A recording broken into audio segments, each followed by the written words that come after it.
So, it's been a while since I posted an MLP review, let alone a video entirely. But I'm doing this now to show you that I've been officially a college student for about almost 2 months now. So as you can probably tell, not the neatest thing in the world, but I'm just getting used to it.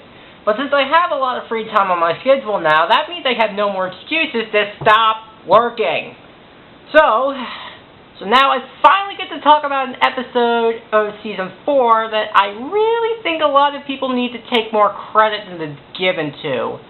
I mean, seriously, this is the one episode I actually like, and yet a lot of people have problems with it, and they constantly bash it. I mean, they don't declare it as like a bad episode, it's just an episode that a lot of people just have a hard time understanding. And that episode is Testing 1, 2, 3. God, that's such a generic title. And I haven't mentioned yet that the Wi-Fi is not the greatest in the world, so be prepared to see a lot of loading going on here. I mean, I can just play the episode on my DVD player, but I would probably have to skip some entire scenes, and I can't really fast forward. Alright. So, without further delay, let's do my first review as a college student with the incredibly underappreciated Testing 1, 2, 3. Let's begin. So our episode starts out with Twilight reading a book, which is basically trying to prepare Rainbow Dash to study. Rainbow Dash! Ugh! How in equestria does that pony expect to pass her history of the Wonderbolts exam tomorrow if she's wasting time flying? Who can say? I mean, this is Rainbow Dash we're talking about here. I mean, honestly, I got no analogy for it. So yeah, that's basically the main plot of this episode, is that Twilight and the gang wants to try to help Rainbow Dash be a part of the Wonderbolts Reserves, which I guess is kind of like the backup Wonderbolts or something, I don't know, that's not really explained well, but basically it's a test for her to pass, which can make her become a possible Wonderbolt. That's basically it in a nutshell. No, big deal, really big deal. It's a test. A test that will determine if you can join the newly formed Wonderbolts Reserve. And being part of the Wonderbolts Reserve means you'll have the opportunity to live your dream as a Wonderbolt. This is the most important test of your life. Well, that's pretty much one way you can do it. You can basically just hammer in the message of how important this frickin' test is. It can turn out well, or it can turn out very, very, very painful. Ugh. Yeah, like I said before, the Wi-Fi is not very good, so be prepared to wait for a little bit. But I guess during the time of the portion says I'm skipping, I'll probably tell you what's been going on with me. But until then, let's get back to the episode.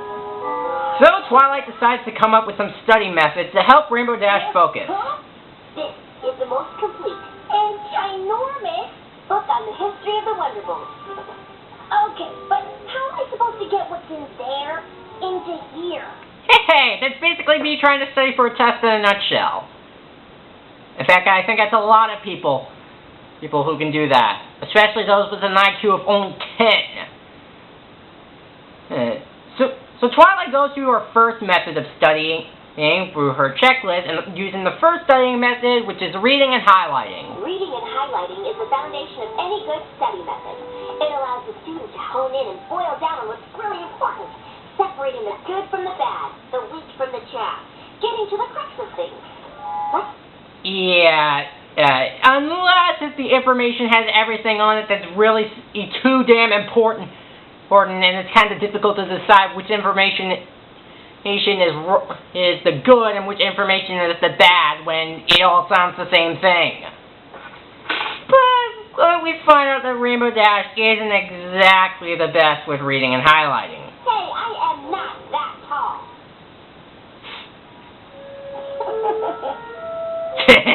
I just love the face that Twilight makes. It's just really, I don't know what to say. It's just funny.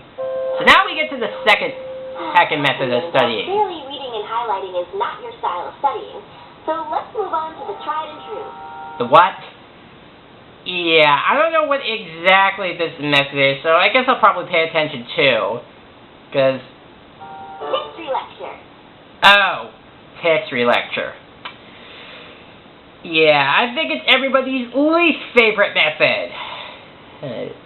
So, Twilight tries the history lecture, but really, how exactly does that method work?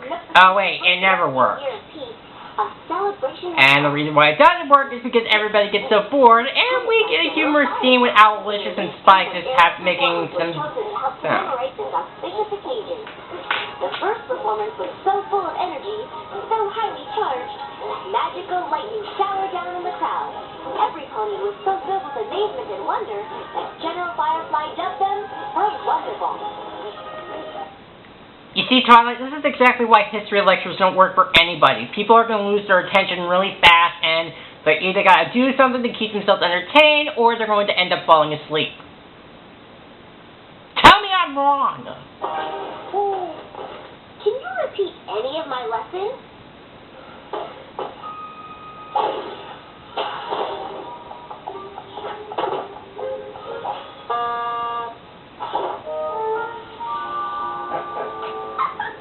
Yeah, because I'm sure that's going to help you pass the test.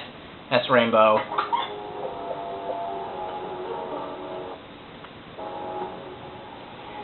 And now we get to the third known method of studying. Nope. Well, to be fair, Twilight, history lectures honestly never really work. But now we get to the third known portion of this. Let's move on to my favorite style of learning. Well, I'd say my favorite style too, as well as efficient. Flashcards!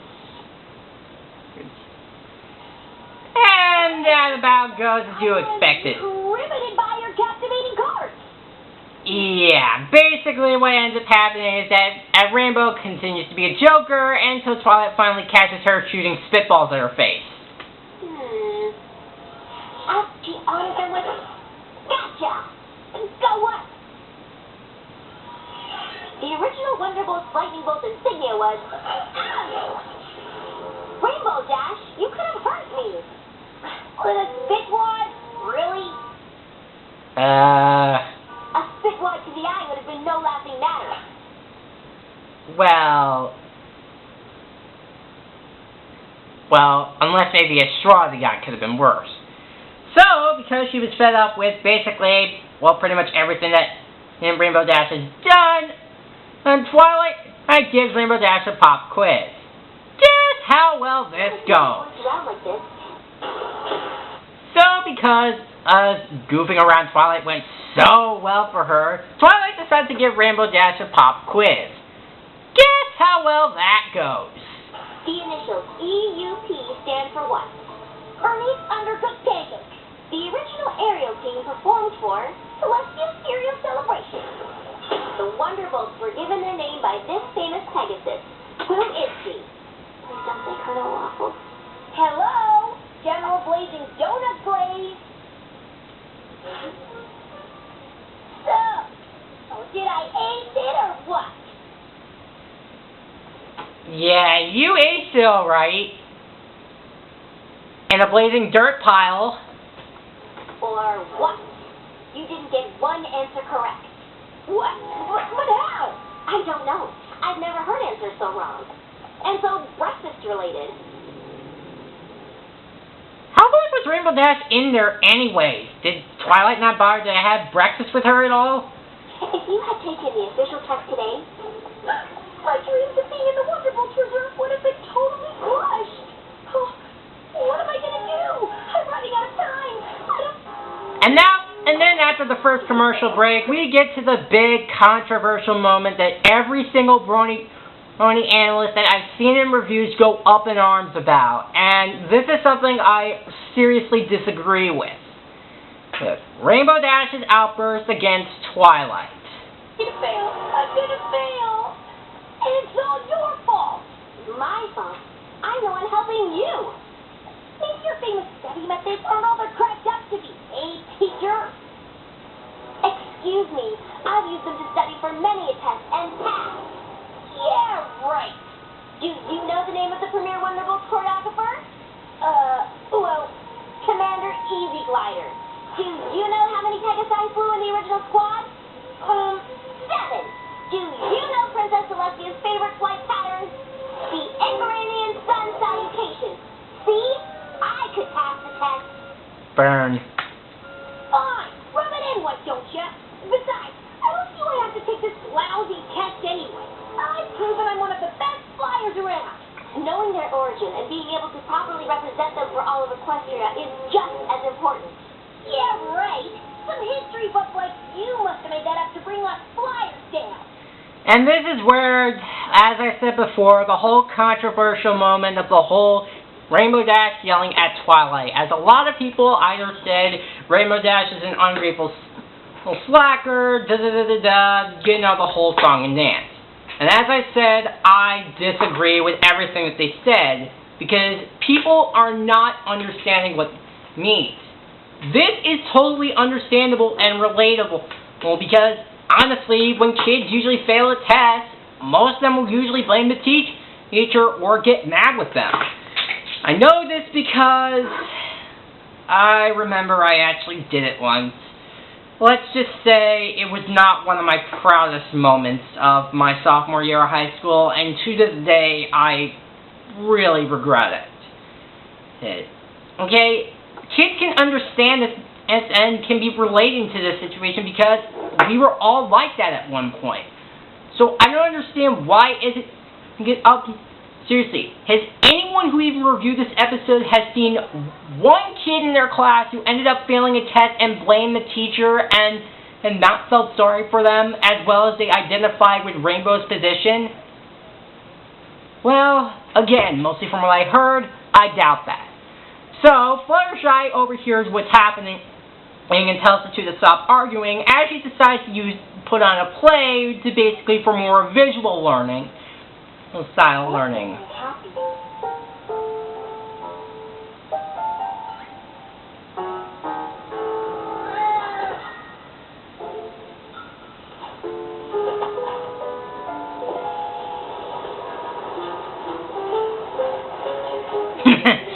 Okay, well, another thing I gotta get to this episode is that a lot of stuff with Spike is actually pretty funny, because he doesn't even say one word throughout this episode, but it just kind of makes me crack a smile. So, that's another plus I gotta give to the episode. Now what? Johnny's an airplane, Winona is a unicorn, and Paige is a Pegasus. Have I mentioned yet that also being in the dorm could also lead to having walls really, really fucking thin? They're the EUP, helping to protect the princess. And this method is about as goes as it goes. Oh, and guess who's here? Well, I give it a whoa, what? I'm totally confused and I just want to go home. Hey, that's basically me whenever I'm just frustrated with studying. And so we get to yet another controversial moment as Pinkie decides to put on her own spin of learning. A musical style rap. Now, before we obviously I just want to skip ahead because, you know, copyright and the whole song and dance, well, you get the point. So, this is another controversial moment where people are rather split about this. Where a lot of people say that the song has no purpose, it doesn't qualify as a song, blah, blah, blah, blah, blah. I think a lot of people are really underestimating this song. While I don't particularly like rap in general, well, I will admit that the rap is actually kind of very educational, and they went through a lot of effort to make like the entire setting of the song, like with the clothing styles, the rap styles, like something in like the early 80s, early 90s, that stuff. They even had to lower the audio to try to make it sound like it was something from that era. And you really got to appreciate what was given to them. And besides, for those of you who don't like this rap in general, well, just be thankful they didn't bring Vanilla Ice or Iggy Azalea. Seriously. lighten up. Alright. Speaking of lighten up, there's something... So, as mentioned before, Pinky tries to use her method, and that doesn't really go well either. That was pretty terrible. What? No, really? But I've got to learn this stuff.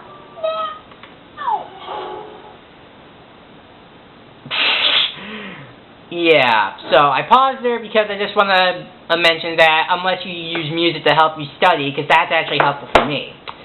So then Rarity decides to put on her own fashion show of the Wonderbolt's clothing. I have no idea how this works. Historical adventure in fashion! I am now modeling the rather unattractive and frankly itchy original Wonderbolt flying costume. Fortunately, thanks to the vision of Flair Demand, the Wonderbolt ensemble became more streamlined in a wonderfully breathable fabric. Of course, there were fashion hits and misses. Just look at those dreadful bell bottoms. What were Tony thinking? Yeah, Rarity. There's a term called respect your elders. You should probably take it up sometime.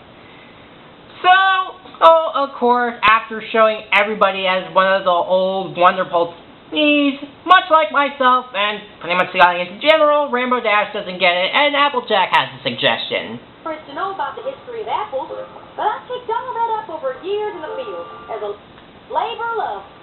How exactly is learning apples going to help her on the test? Oh wait, it doesn't. So, this makes absolutely no sense.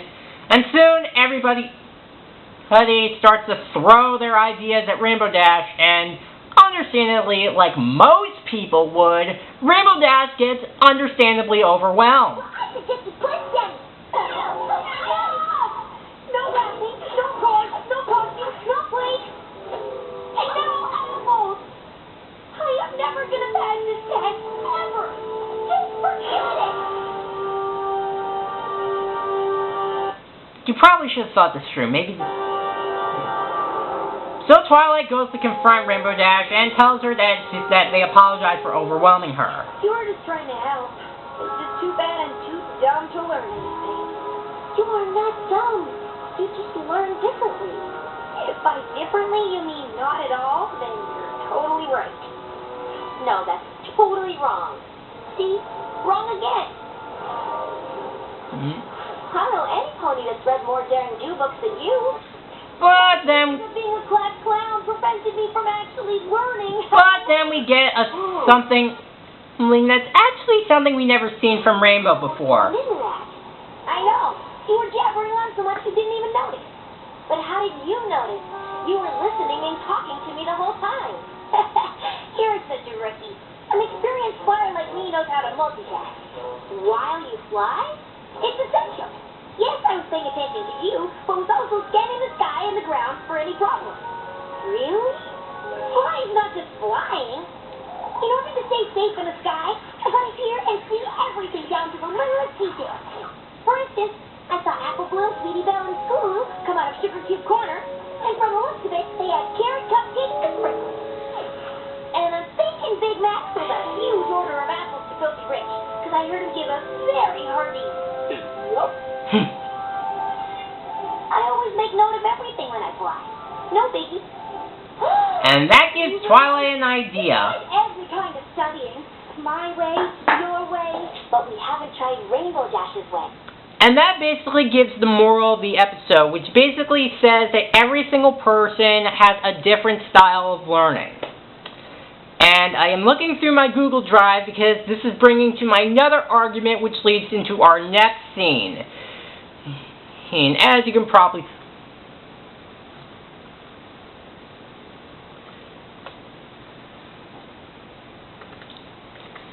Yeah, so I'm just going to look forward and bring it up, but as you can probably tell, this is something that I have a personal connection with, and I'll get into why.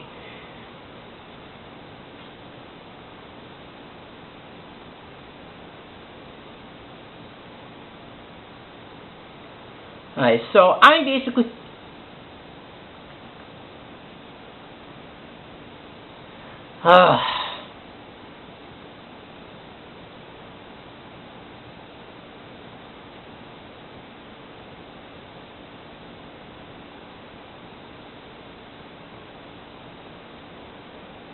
So, yeah, sorry if I'm not really all that talkative, but I just had to clear something up because this is going to get into my second argument.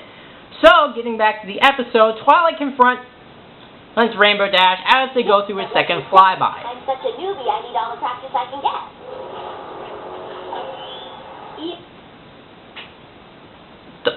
Yeah, well, I'm sure you'll become a great flyer in no time. And Rainbow Dash acts like a Debbie Downer. So, after they finish with the second flyby, when they return back to Rainbow Dash's home, Rainbow Dash suddenly starts to remember stuff. Dash Luna was banished to the moon. Celestia needed protective forces, so Earth, Unicorn, and Pegasi formed the EUP Guard of the Protective Pony Platoon. Yes? And at the celebration of the first celestial year of peace, an elite flying squadron performed, headed by General Firefly, who later named the group the Wonderbolts. Commander Easy Glider established flight choreography that is still used by the Wonderbolts today. Yes? I know the history. I know it all. But how in Equestria did that happen? You learned it. Yeah, I got that. But how? Well, on our first flight, I discovered that you catalog everything that happens all around you when you're flying, without even thinking about it. Don't you see? I made use of your special skills by enlisting every pony to help you learn the history of the Wonderbolts.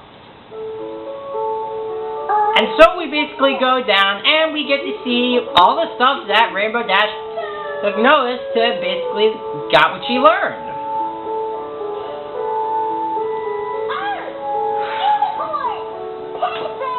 And this breeds into my second argument of the episode, which is the whole second flyby.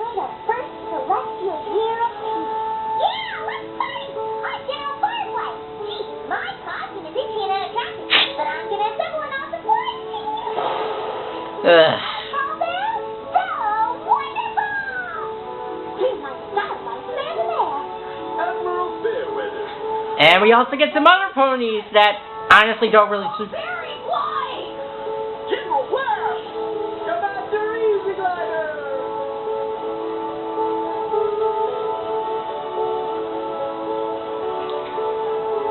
And we get through all the whole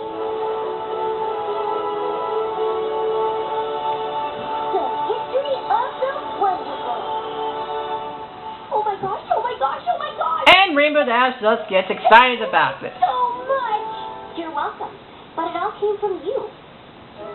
You learn without knowing you're learning. Your main focus is flying, but then your brain is also absorbing lots of other information. It's actually really brilliant. I always knew I was brilliant. In your own way. So yeah, this basically gets into my second argument of how many people complain about the second flying scene. And I'm just going to look through other reviewers who complained and complained and complained. Seriously, these people don't shut up of how whatever it is they describe about this scene. So I'm just going to go over and argue what exactly people have wrong with this scene. So,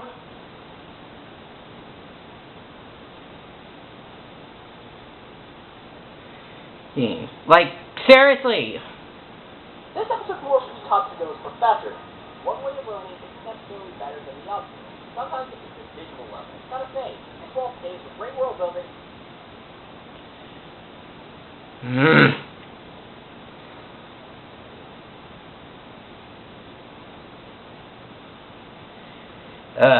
So, yeah, I'm basically trying to find a good video to argue about the second flying scene. As I mentioned, this is a hint of a lot of the controversial moments.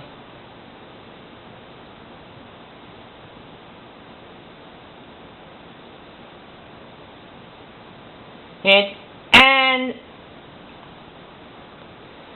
yeah, sorry if this is taking too long. I just need to find the perfect... Well, yes, I'll be honest. The other point of contention I had was the revelation. Like I pointed out earlier, Rainbow Dash takes everything in because it's all pay attention to her surroundings, no matter how specific it is to her.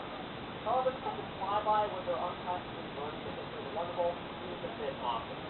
Maybe her how the dialogue was scripted, but it felt like her learning unconsciously as presented was a bit of a stretch. But I might just be looking at it. Yeah, it is looking at it as a different way, but I guess that was the wrong person I needed. Yeah, so I'm trying to figure out what exactly the argument of this scene is, because honestly, there was nothing wrong with the second flyby or the outburst I mentioned before. They were both fine. I don't understand why so many people bitch and complain about it. So, what the fuck is your problem? Like, oh. So, this is why I had to bring it up before, because a lot of people say of how scripted it was, how it just didn't feel natural. Would it kill you guys just to sit back and just watch the episode as is? Like, seriously? They don't even bother to take... This is why I don't trust a lot of other Brony reviewers, because it feels like they decide to review an episode after one or two watches instead of watching the episode over and over again to take everything in and then analyze it to see how good it actually is. So, yeah, obviously because this is taking too long, let's just wrap up the episode. Basically what ends up happening is that Rainbow Dash has tasty exam and he passes with flying colors. And thus, that was my incredibly long and obviously incredibly sloppy review of Testing 1, 2, 3. What is wrong with people? Am I crazy that I think that there is no problems with this episode? Okay, here we go. This is what I was talking about. But even with Parkinski, getting the entire town in on it would take more time to decide. Wendell outright said they had 12 hours. It would take a lot longer than that to organize this going in. Besides that, I do need to question whether or not they will be able to fix Rainbow's entire flight path like that.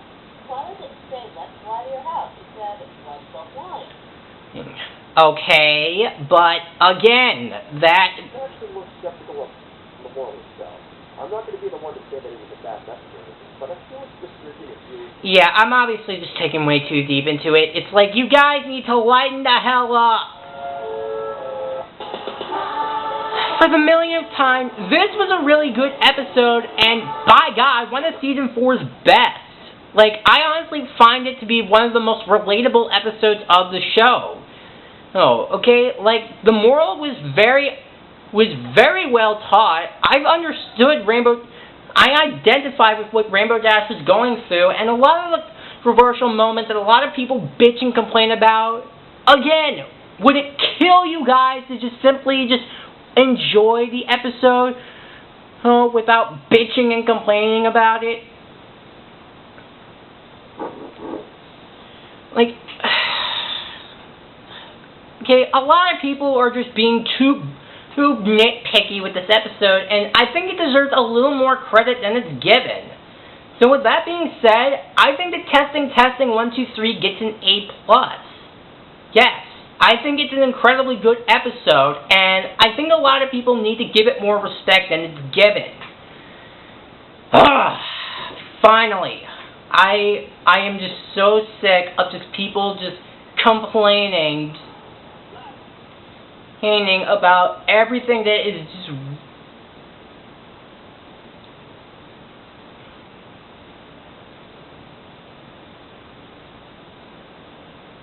Hey. So with that being said, like I said, Testing 1, 2, 3 gets an A+. Because more people need to see that this episode is actually smarter than they originally made it out to be, and you Brony reviewers seriously need to lighten the fuck up. So, I'm Flickhead Gamer, and next time I will see you guys at, let's see, the next episode is, this fucking thing can load.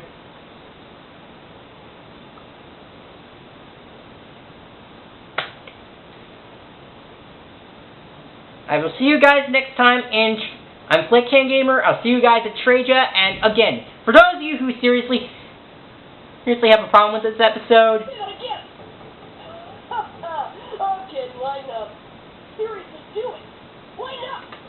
And that being said, I will see you guys next time. Seriously, you guys need to lighten the fuck up.